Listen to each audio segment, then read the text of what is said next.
get it going. And that's a look at Freedom Tower there in Manhattan. You know, this has been a mix of fun and emotion for us, and right now it's time for what has become a Fox Sports tradition, the reading of the Declaration of Independence. We always do this during the Super Bowl here at Fox Sports.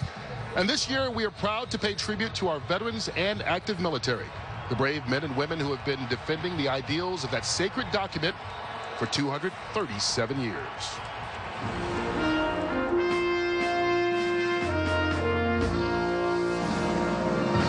Our obligations to our country never cease, but with our lives. We must all hang together, or assuredly, we should all hang separately. Action will delineate and define you. Those words of John Adams, Benjamin Franklin, and Thomas Jefferson ring true today.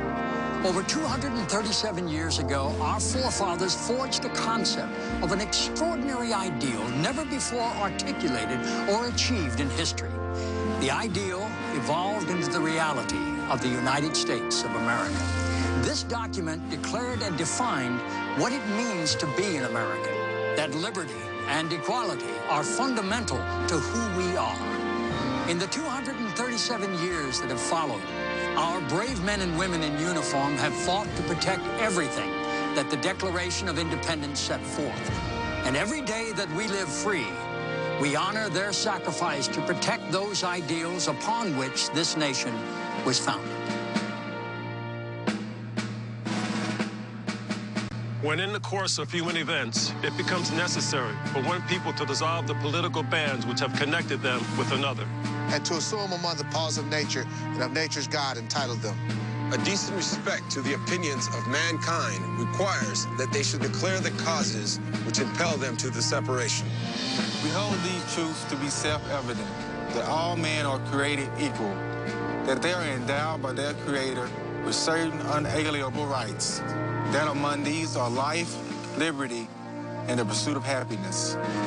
That to secure these rights, governments are instituted among men, deriving their just powers from the consent of the governed. That whenever any form of government becomes destructive of these ends, it is the right of the people to alter or to abolish it and to institute new government. Laying its foundation on such principles and organizing its powers in such form as to them shall seem most likely to affect their safety and happiness. Prudence indeed will dictate that governments long established should not be changed for light and transient causes, and accordingly, all experience hath shown that mankind are more disposed to suffer, while evils are sufferable. But when a long train of abuses and usurpations, pursuing invariably the same object, evinces a design to reduce them under absolute despotism, it is their right, it is their duty to throw off such government and to provide new guards for their future security. Such has been the patient sufferance of these colonies, and such is now the necessity which constrains them to alter their former systems of government.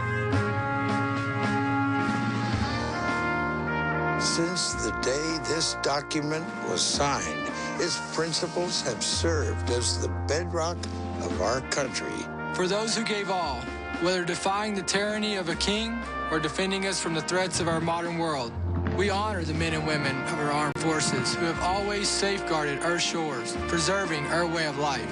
We must never forget their service. And today, Dakota and I will salute the flag with all veterans.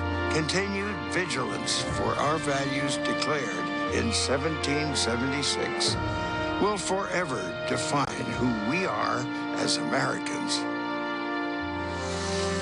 We, therefore, the representatives of the United States of America in General Congress assembled, appealing to the Supreme Judge of the world for the rectitude of our intentions, do, in the name and by authority of the good people of these colonies, solemnly publish and declare that these united colonies are, and of right ought to be free and independent states. That they are absolved from all allegiance to the British Crown, and that all political connection between them and the state of Great Britain is and ought to be totally dissolved. And that as free and independent states, they have full power to levy war, conclude peace, contract alliances, establish commerce, and to do all other acts and things which independent states may of right do. And for the support of this declaration, with the firm reliance on the protection of divine providence, we mutually pledge to each other our lives, our fortunes, and our sacred honor.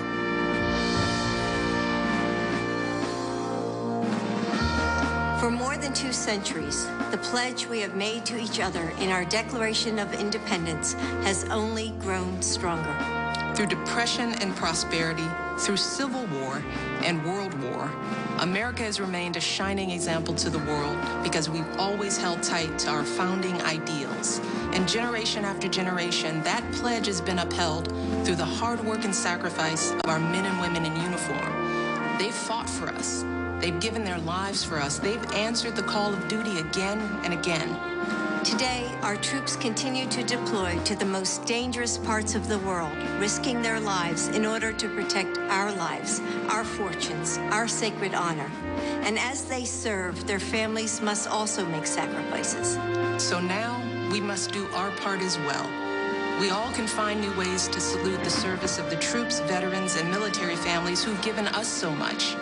And if we do that together, we can uphold the founding promise of our country and preserve the rights and freedoms that we all hold so dear.